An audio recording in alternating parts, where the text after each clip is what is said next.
Survei merupakan alat penting dalam membentuk pandangan publik dan keputusan penting. Di zaman modern ini atau digital ini, banyak sekali kasus survei abal-abal yang ini berdampak besar pada kepercayaan dan keakuratan suatu informasi yang disampaikan kepada masyarakat. Terkhusus pada survei elektabilitas. Survei elektabilitas memainkan peran yang sangat penting dalam menentukan calon presiden. Karena dampaknya dapat menentukan strategi kampanye, opini publik, dan keputusan politik. Dan beberapa poin penting lainnya seperti sebagai alat untuk menentukan seberapa banyak dukungan yang didapatkan oleh calon dan itu akan mempengaruhi seberapa kuat dukungannya terhadap masyarakat. Dan dari hasil survei ini juga akan mengubah pandangan publik dan akan meningkatkan popularitas. Namun sayangnya banyak sekali survei abal-abal yang terdapat di Indonesia. Berikut laporan investigasinya. Dilansir dari Kompas, Hamdi Muluk, anggota Dewan Etik Perkumpulan Survei Opini Publik Indonesia, menyatakan baru-baru ini ditemukan sekitar 42 lembaga survei abal-abal dan menjadi masalah. Menurut Hamdi, problem yang kerap muncul adalah sejumlah lembaga yang justru dipesan untuk memanipulasi elektabilitas figur yang berintensi maju di pemilihan presiden. Tujuannya menggiring opini publik dan masyarakat terhadap figur itu. Adapun beberapa teknik manipulatif dalam survei elektabilitas. Yang pertama, pertanyaan yang leading. Pertanyaan yang dirancang untuk mengarahkan responden pada jawaban tertentu. Kedua, sampel yang tidak representatif.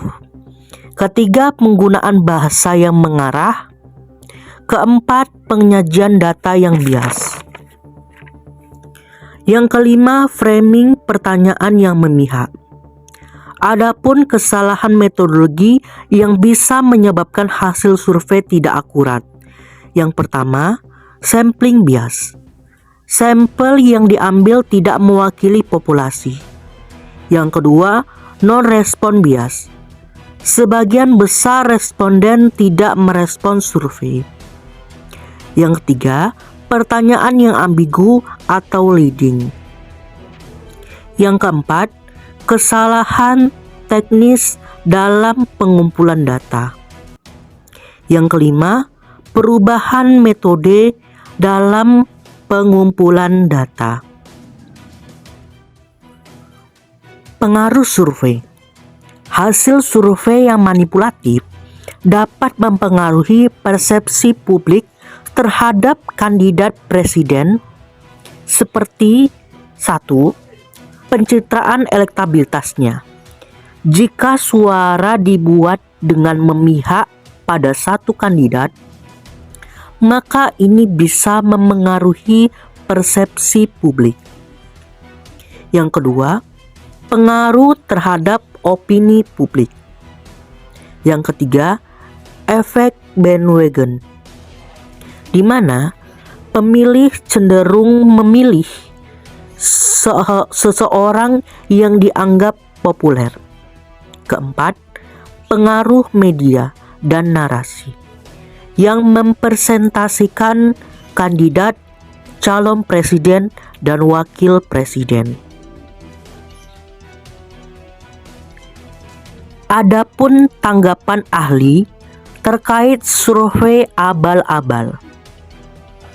Menurut Jayadi Hanan, Direktur Eksekutif Lembaga Survei Indonesia,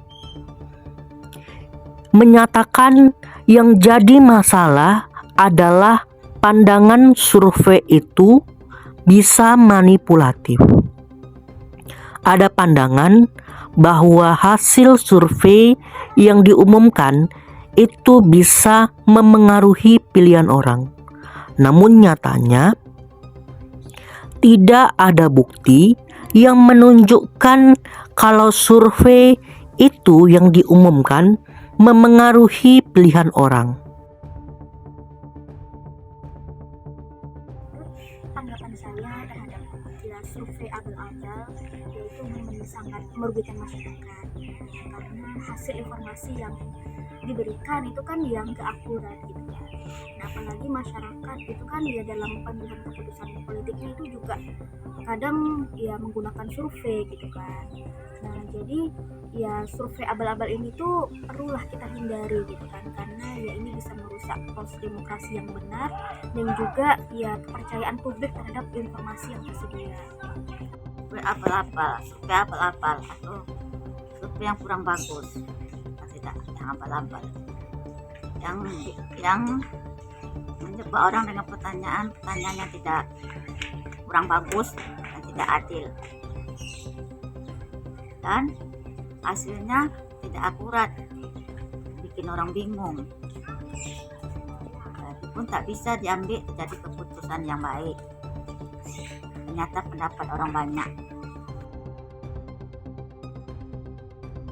Kalau menurut saya survei elektabilitas itu tuh hanya memberikan gambaran kecil, karena kalau dari saya pribadi ketika saya memilih, saya ya melihat gitu kan apa sih visi, misi dan kinerja dari calon presiden ataupun wakil presiden. Karena saya mengatakan bahwa ya popularitas itu ya hanya sebagian kecil gitu kan dari keseluruhan aspek yang mau kita nilai dari calon presiden atau wakil presiden kita. Survei soal siapa yang bakal menang tidak cerminan siapa yang benar-benar bagus. Masyarakat sekarang ini kan lebih suka kepada orang yang lebih terkenal atau populer, ya, yang benar-benar punya kemampuan.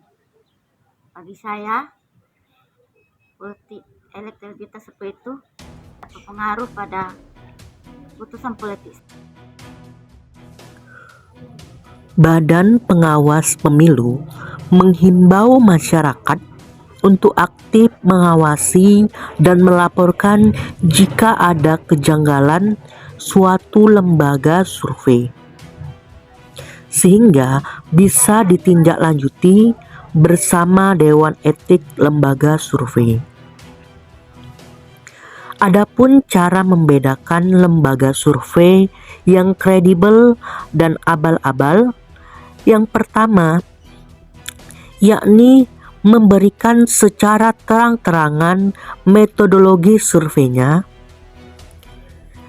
Yang kedua, menurut Ketua Departemen Politik dan Perubahan Arya Fernandes, adalah kredibilitas itu terlihat dari rekam jejak dan hasil kerja sebelumnya. KPU Komisi Pemilihan Umum juga telah mengatur aturan lembaga survei. Peraturan KPU nomor 9 tahun 2022. Partisipasi masyarakat dalam pemilihan umum dan kepala daerah. Lembaga yang mau melakukan survei atau jejak pendapat harus mendaftar ke KPU.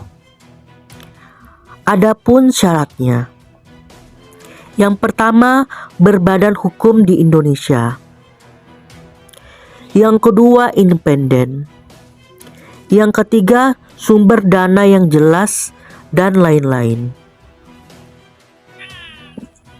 Penelusuran mendalam kami terkait survei elektabilitas calon presiden, terutama pada kekhawatiran validitas dan keakuratan suatu informasi yang disampaikan kepada masyarakat. Survei abal-abal menggunakan metode atau teknik yang kurang etis sehingga berdampak pada sistem demokrasi. Maka perlulah kehati-hatian dalam mendapatkan suatu informasi survei ataupun yang lain.